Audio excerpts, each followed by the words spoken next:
Mantis is like something that you can get early on. The only thing you have to upgrade is, I don't know. If you play on hard, you'll want something better. But I think I'm playing on normal. I played my first playthrough on easy because I never really played an RPG game. It's just, this game just like kind of blows me away with how the story is, and like nobody's really talking about it. Like, the only reason nobody doesn't know anything about it because I get like one viewer, and my YouTube videos get like 30 to 300, so like nobody actually knows that like there's like, if you stop at any point in this world and just stay there and live, you want to experience it in the next universe.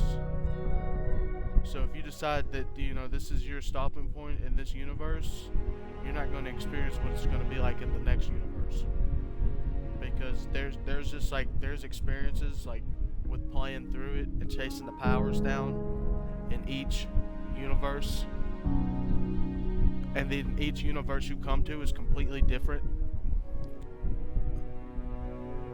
Like the first time that we went through it, me and my friend, is we played through it literally four times.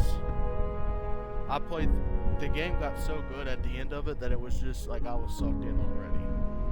But then once you realize that traveling through the Unity is actually part of the quest,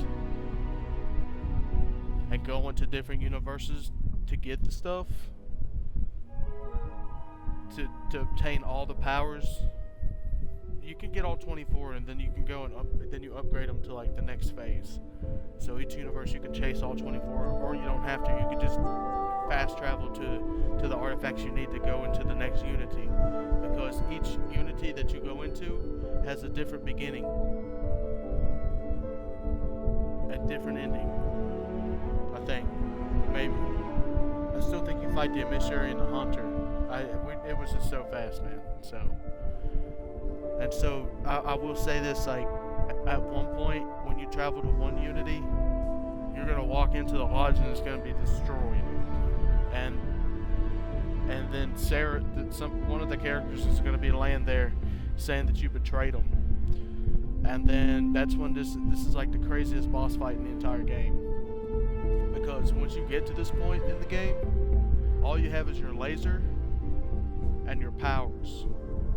So by the time you get 3 times in, you should be very skilled to fight yourself,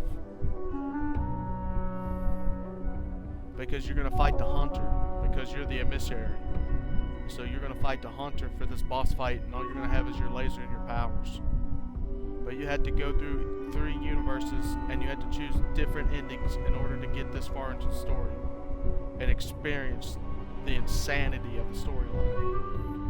When they said that they worked on this for 25 plus years, they weren't lying. Because I've not seen one video on YouTube about this where you fight yourself. I've not seen anybody talk about it. All I've seen people just talk bad about the game, but there are very few bugs in the game. There are some bugs, but there are very few bugs in the game. And the game's replayability, I have not seen in over 25 plus years. And I've been playing video games for a long time, not for 25 years, but the replayability on this, the only other game that compares is Stalker.